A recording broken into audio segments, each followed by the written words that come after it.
नमस्कार, मी उज्ज्वला। आज मी केलेला आहे व्हेज पुलाव। व्हेज पुलाव म्हटलं की त्यामध्ये भरपूर भाज्या आल्यास, भरपूर भाज्या घातल्यामुळे पौष्टिकसुद्धा आहे, चवीलाही खूप छान आणि मस्त लागतो। याला मसाले भातसुद्धा म्हणू शकतो।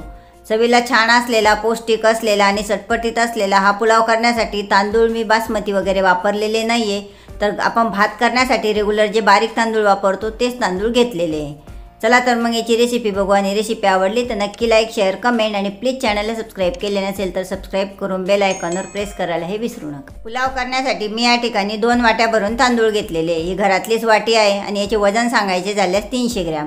आणि बासमती तांदूळ वगैरे घेतलेले नाही आहे, तर साधे आपले रेग्युलर भात करण्यासाठी जे तांदूळ घेतो तेच तांदूळ घेतलेले।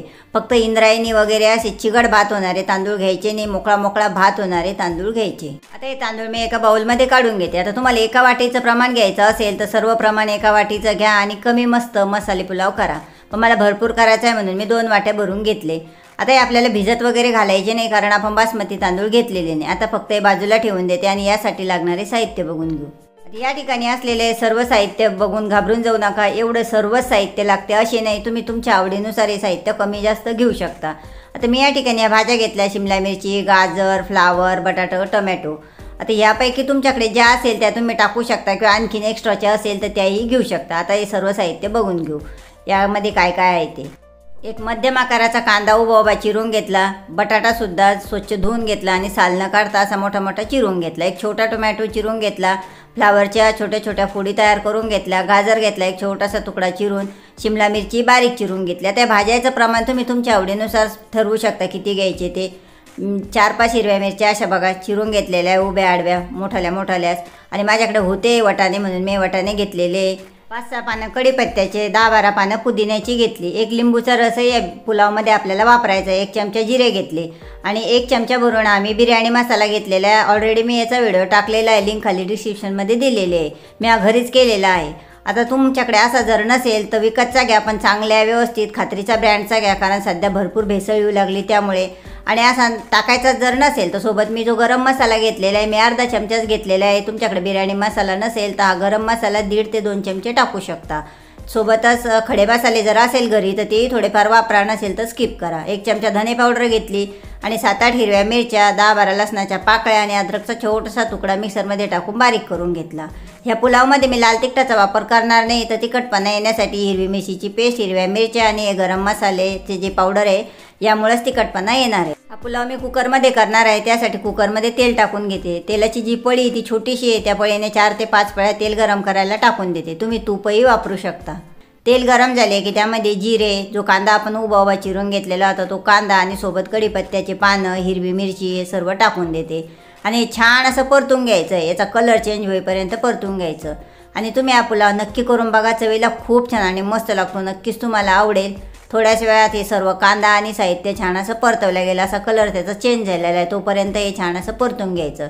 कांदा एकदम छान आणि मस्त परतवला गेला की यामध्ये लसूण, अद्रक आणि हिरवी मिरचीची जी पेस्ट केलेली ती पेस्ट टाकून द्यायची आणि याचा कच्चेपणा जाईपर्यंत छान अशी परतून घ्यायची। चांगली परतवली तरच पुलाव छान लागतो।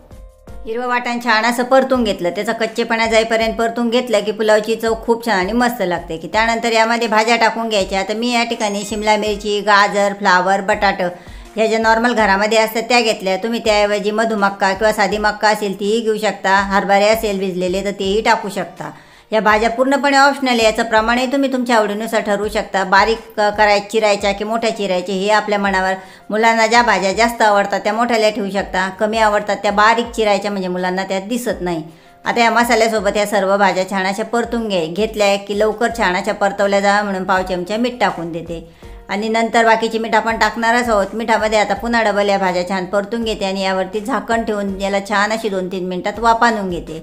आता याला वाफ येत आहे तोपर्यंत जे तांदूळ आपण बाउलमध्ये काढलेले होते ते स्वच्छ धुवून घेते।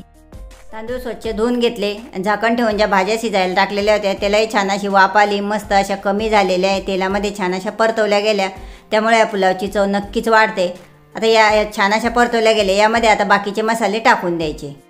सर्वात पहिले जे पुदिन्याचे 7-8 पानं घेतले होते ते अशी तुकडा करून कुच करून टाकून द्यायचे। त्यानंतर बिर्याणी मसाला घेतलेला आहे तोही टाकून द्यायचा, सोबत गरम मसाला टाकून द्यायचा। गरम मसालासुद्धा मी टाकलेला आहे, याचा व्हिडिओ खानदेशी गरम मसाला आहे। धने पावडर 1 चमचा घेतलेली तीही टाकून द्यायची आता हे सर्व साहित्य छान असं कमी गॅसवरती परतून घ्यायचं आहे भाज्यासोबत, त्यामुळं जळत नाही आणि याची चव छान लागते. कमी गॅसवर जे पावडर मसाले टाकले होते ते छान परतवले गेले, तेल सुटायला सुरुवात झालेले असे झाले की त्यानंतर जे तांदूळ आपण स्वच्छ धुवून घेतलेले होते ते टाकून द्यायचे. आपण भिजत वगैरे घातले नव्हते, फक्त 2-3 मिनटासाठी धुवून घेतले आणि त्यानंतर यामध्ये टाकून द्यायचे.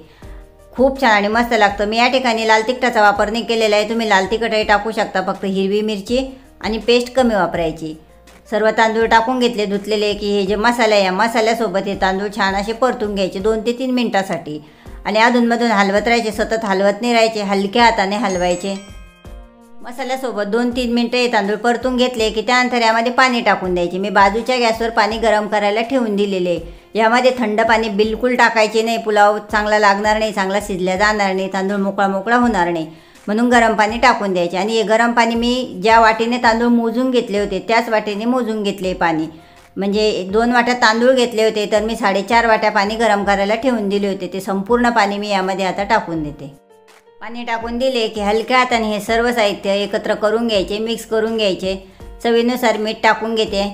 सोबतच यामध्ये जे लिंबू घेतलेले होते ते लिंबूही पिळून देते. एका लिंबाचा रस यामध्ये पिळून घेतला की नंतर हलक्या हाताने पुन्हा मिक्स करून घ्यायचे आणि हे सर्व करेपर्यंत या पाण्याला उकळी आलेली. पाणी ऑलरेडी गरम राहते, तांदूळही गरमच होते, त्यामुळे पटकन उकळी येते. उकळी आल्यानंतर मिक्स करून घेतले की याला झाकण लावून घेते. 1 शिट्टी मी आता मिडियम गॅसवरती आणि 2 शिट्ट्या कमी गॅसवरती देऊन घेते. आता तुमचा कुकर कसा आहे त्यानुसार याला शिट्ट्या देऊन घ्यायच्या आणि शिजवून घ्यायचे.